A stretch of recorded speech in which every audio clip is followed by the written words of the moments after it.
ಬಿಡಿ ಮಕ್ಕಳೇ. ಕೋಟ್ಯಾಂತರ ಸಿನಿಮಾ ಪ್ರೇಮಿಗಳು ಕಾಯ್ತಾ ಇದ್ದ ಆ ಕ್ಷಣ ಈಗಾಗಲೇ ಬಂದ್ಬಿಟ್ಟಿದೆ. ಇಡೀ ಭಾರತೀಯ ಚಿತ್ರರಂಗವೇ ಕನ್ನಡದ ಕಡೆಗೆ ತಿರುಗಿ ನೋಡುವಂತೆ ಮಾಡಿದ ಕಾಂತಾರ ಚಿತ್ರದ ಮುಂದಿನ ಭಾಗ ಕಾಂತಾರ ಪ್ರೀಕ್ವೆಲ್, ಅದರ ಒಂದು ಟ್ರೇಲರ್ ಈಗಾಗಲೇ ಬಿಡುಗಡೆ ಆಗಿದೆ.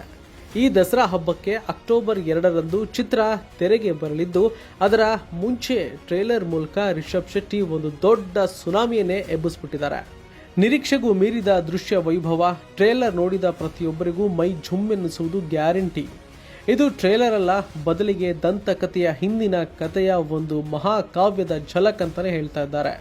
ಹಳ್ಳಿಯ ಸೊಗಡು, ಆಚರಣೆಗಳು, ನಂಬಿಕೆ ಮತ್ತು ಮ್ಯಾಜಿಕ್ ಎಲ್ಲವನ್ನ ಟ್ರೇಲರ್ನಲ್ಲಿ ಅದ್ಭುತವಾಗಿ ಕಟ್ಟಿಕೊಡಲಾಗಿದೆ. ಪ್ರತಿ ಫ್ರೇಮ್ ಕೂಡ ರಿಚ್ ಆಗಿದ್ದು ಪ್ರೇಕ್ಷಕರನ್ನ ಬೇರೆಯದೇ ಲೋಕಕ್ಕೆ ಕರೆದೊಯ್ಯುತ್ತಿದೆ.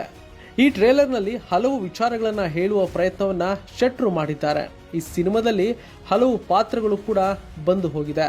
ಕಾಂತಾರ ಚಾಪ್ಟರ್ 1 ಸಿನಿಮಾದಲ್ಲಿ ರಾಕೇಶ್ ಪೂಜಾರಿ ಕೂಡ ನಟಿಸಿದ್ದಾರೆ. ಅವರ ಶೂಟ್ ಕೆಲಸಗಳು ಬಾಕಿ ಇರುವಾಗಲೇ ನಿಧನ ಹೊಂದಿದ್ರು. ಇದು ಫ್ಯಾನ್ಸ್ ಬೇಸರಕ್ಕೆ ಕಾರಣ ಕೂಡ ಆಗಿತ್ತು. ಸಿನಿಮಾದ ಟ್ರೇಲರ್ನಲ್ಲಿ ಅವರ ಪಾತ್ರವನ್ನು ಕೂಡ ತೋರಿಸಲಾಗಿದೆ. ಆ ಪಾತ್ರವನ್ನ ನೀವೆಷ್ಟು ಜನ ಅಬ್ಸರ್ವ್ ಮಾಡಿದ್ದೀರಾ? ಕಾಂತಾರ ಚಿತ್ರದಲ್ಲಿ ರಾಕೇಶ್ ಪೂಜಾರಿ ಅವರು ಪ್ರಮುಖ ಪಾತ್ರವನ್ನ ಮಾಡಿದ್ದಾರೆ. ಈ ಬಗ್ಗೆ ಸಿನಿಮಾ ತಂಡದವರೇ ಮಾಹಿತಿನ ನೀಡಿದ್ರು. ಅವರ ಪಾತ್ರ ಯಾವ ರೀತಿಯಲ್ಲಿ ಇದೆ ಎಂಬುದರ ಝಲಕ್ ಕೂಡ ಟ್ರೇಲರ್ನಲ್ಲಿ ತೋರಿಸಲಾಗಿದೆ. ಕಾಂತಾರ ಶೂಟ್ ಪೂರ್ಣಗೊಳಿಸಿದ ಬಳಿಕ ಮದುವೆ ಒಂದಕ್ಕೆ ರಾಕೇಶ್ ತೆರಳಿದ್ರು. ಈ ವೇಳೆ ಅವರು ಭರ್ಜರಿಯಾಗಿ ಸ್ಟೆಪ್ಸ್ಗಳನ್ನು ಕೂಡ ಹಾಕಿದ್ರು. ಈ ವೇಳೆ ಅವರಿಗೆ ಹೃದಯಾಘಾತ ಕೂಡ ಆಗಿ ನಿಧನವನ್ನ ಹೊಂದಿದ್ರು. ಕಾಂತಾರ ಚಾಪ್ಟರ್ 1 ಸಿನಿಮಾ ಸಾಕಷ್ಟು ನಿರೀಕ್ಷೆ ಕೂಡ ಹುಟ್ಟುಹಾಕಿದೆ. ಈಗಾಗಲೇ ಕೆಲವೊಂದಷ್ಟು ಅವಘಡಗಳು ಯಾವ ರೀತಿ ಆಗಿದೆ ಅನ್ನೋದು ಕೂಡ ಜನರು ಗಮನಿಸಿದ್ದಾರೆ. ಈ ಸಂದರ್ಭದಲ್ಲಿ ರಾಕೇಶ್ ಪೂಜಾರಿ ಕೂಡ ಒಂದು ಪಾತ್ರವನ್ನ ಮಾಡಿದ್ದು ಪ್ರಮುಖ ಪಾತ್ರ ಅಂತ ಕೂಡ ಇಲ್ಲಿ ಹೇಳಲಾಗ್ತಾ ಇದೆ.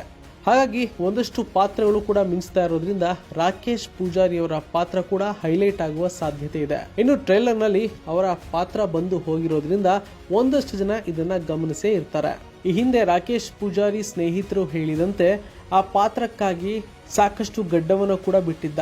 ಆ ಪಾತ್ರಕ್ಕಾಗಿ ಒಂದಷ್ಟು ಡೆಡಿಕೇಶನ್ ಕೂಡ ಇತ್ತು. ಹಾಗಾಗಿ ಬೇರೆ ಯಾವುದೇ ಸಿನಿಮಾದಲ್ಲಿ ಅವನು ನಟಿಸ್ತಾ ಇರಲಿಲ್ಲ ಅಂತ ಅವರ ಸ್ನೇಹಿತರು ಕೂಡ ಈ ಹಿಂದೆ ಹೇಳಿದ್ರು. ಹಾಗಾಗಿ ಬಹುಶಃ ಇವತ್ತು ರಾಕೇಶ್ ಪೂಜಾರಿ ಇದ್ದಿದ್ರೆ ಸಾಕಷ್ಟು ಖುಷಿಯನ್ನು ಕೂಡ ವ್ಯಕ್ತಪಡಿಸ್ತಾ ಇದ್ರು ಅಂತ ಅನ್ಸುತ್ತೆ.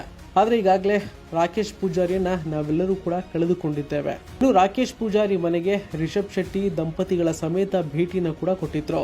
ಈಗಾಗಲೇ ಸಾಕಷ್ಟು ಸದ್ದು ಮಾಡ್ತಾ ಇರುವ ಕಾಂತಾರ ಟ್ರೇಲರ್ ನಲ್ಲಿ ರಾಕೇಶ್ ಪೂಜಾರಿಯನ್ನ ಯಾರೆಲ್ಲ ಗಮನಿಸಿದ್ರಿ ಕಮೆಂಟ್ ಮಾಡಿ ತಿಳಿಸಿ.